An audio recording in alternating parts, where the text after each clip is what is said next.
반갑습니다. 12월 11일 월요일 큐티 스케치 시간입니다. 오늘 본문은 잠언 23장 1절로 16절까지의 말씀입니다. 오늘 본문은 이렇게 시작합니다. 네가 관원과 함께 앉아 음식을 먹게 되거든 삼가 네 앞에 있는 자가 누구인지를 생각하며 네가 만일 음식을 탐하는 자이거든 네 목에 칼을 둘 것이니라. 그의 맛있는 음식을 탐하지 말라. 그것은 속이는 음식이니라. 오늘 본문은 음식을 대하는 태도에 대한 지혜를 소개하면서 시작을 합니다. 그리고 부에 대해서 부자가 되기를 애쓰지 말라 이런 이야기들을 하고 또 악한 자들의 초대에 응하지 말라 이런 이야기들을 합니다. 특별히 음식에 대한 어떤 태도, 그것을 지금 설명하는 것 중에 하나인데요. 이 잠언은 지혜서이잖아요. 지혜서. 그 지혜는 그냥 쓰여졌던 지혜.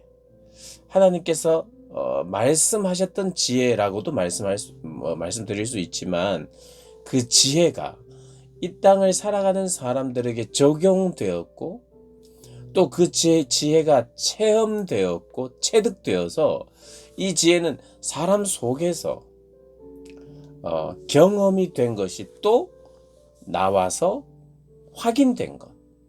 그러니 이 진리의 말씀은 시대를 막론하고 그 어떤 글이 나에게 들어왔다가 경험되고 다시 확인되어 나오는 그 내용은 그대로이죠. 그런데 그 지혜는 지혜가 경험됨으로 말미암아 지혜가 경험되고 적용된 자들을 뭐라고 부르냐면 지혜로운 자들이라고 부릅니다. 그러면 지혜로운 자들에게서 나온 이야기가 무엇이냐? 지혜이죠. 그런 형식으로 지금 지혜가 우리들에게 전달된다고 보시면 될 것입니다.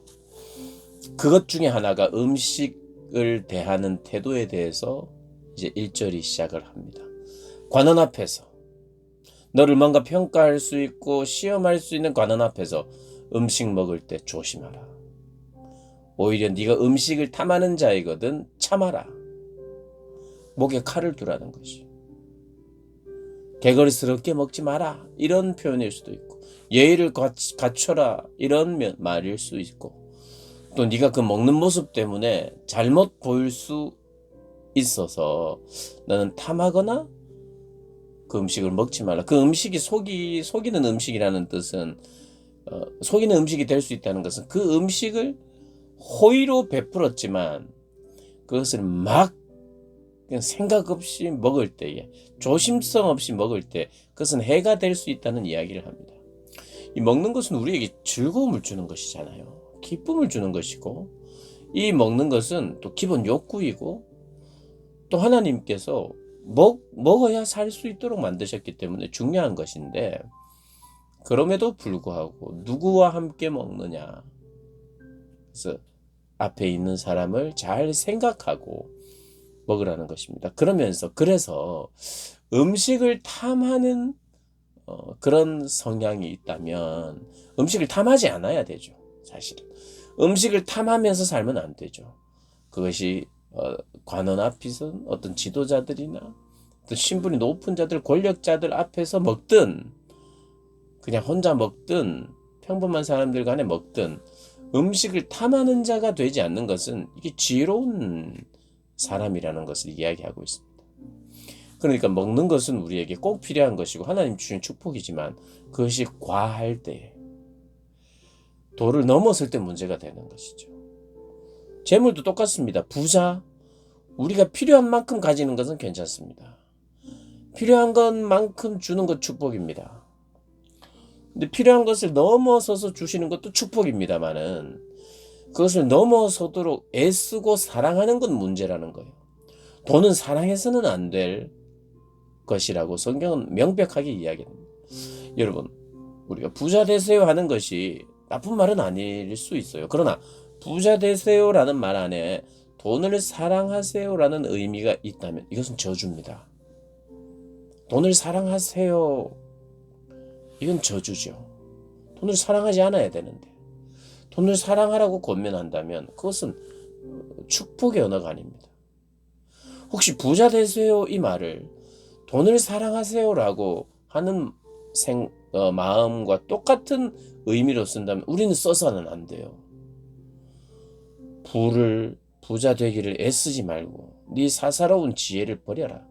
네 사사로운 지혜로 돈을 벌려고 하지 말라. 이 돈을 누가 법니까? 사기치는 사람, 이런 사람 악한 방법으로 벌 수도 있지만 원래 돈은 누가 벌까요? 근면하고 성실한 사람이 돈을 법니다. 땀을 많이 흘리는 사람이 돈을 벌어야 되는 게 맞아요. 그러니까 땀을 많이 흘리는 사람, 성실한 사람, 근면한 사람이 좋은 열매를 얻게 되어 있습니다. 오늘 이 시대를 갈 때는 또 다른 면도 있죠. 분명히 기술이 좋은 사람들은 그 고급 기술로 인하여 땀을 많이 안 흘려도 돈을 많이 버는 경우가 혹 있을 수 있습니다. 그것이 전혀 없는 것은 아니지만 그러나 그럼에도 불구하고 부를 많이 획득하기 위해서는 근면하고 성실해야 가능하죠. 좋은 겁니다.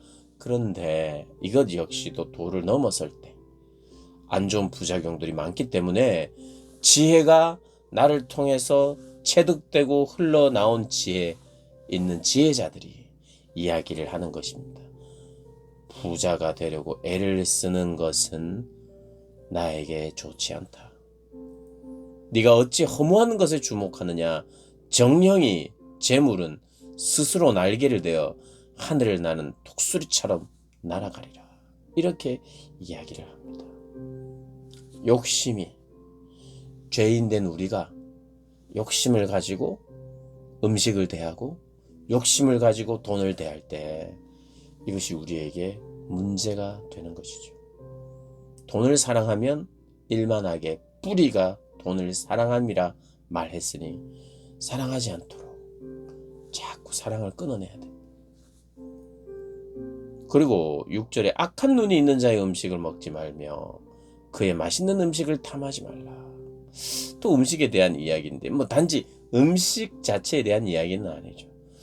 악인의 초대에 응해서는 안 된다. 곤란해지고 다른 이들도 악인과 함께 할 때에 의심의 눈초리를 바라볼 수 있고 이미지가 손상되고 그래서 악인의 초대에 응하지 않는 것이 지혜다라고 말합니다. 그리고 9절을 보면 미련한 자의 귀에 말하지 마라. 이건 무슨 말이냐면 어리석은 자를 교훈하지 말라는 거. 어리석은 자를 깨우치기 위해서 교훈도 해야 되는데 소귀의 경일기가 되면 안 된다 이런 뜻입니다. 진주를 돼지에게 던지지 마라. 받지 않는 자들에게 그 진주를 던지지 마라 이런 이야기를 하는 것입니다. 그러면서 10절을 보면 옛 지게석을 옮기지 말고 고아들의 밭을 침범하지 말라 이런 이야기는 사회적 약자를 배려하는 의미죠. 지혜자는 어떤 자인가? 사회적 약자를 배려하고 침범하지 않고 그들의 것을 빼앗지 않고 나의 것을 남겨두고 오히려 배려하며 살라 이렇게 이야기를 합니다. 또 지혜로운 자는 누구냐 하면 훈계를 아끼지 않는 사람, 심지어는 채찍을 드는 사람. 오늘 그렇게 이야기하죠.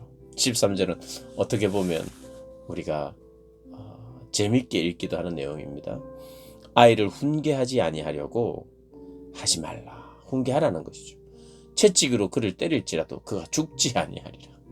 채찍으로 때려도 그가 죽지 않을 만큼 몽둥이로 때린다고 해서 죽는 것이 아니니까 매를 아끼지 말라고 이야기합니다. 시대가 다르기 때문에 이것을 액면 그대로 받아들여서는 안 되겠죠. 훈계, 이 채찍이라는 건 훈계라고 우리가 해석해야 되겠죠. 훈계, 징계, 사랑의 징계, 아껴서는 안 된다 이야기를 합니다.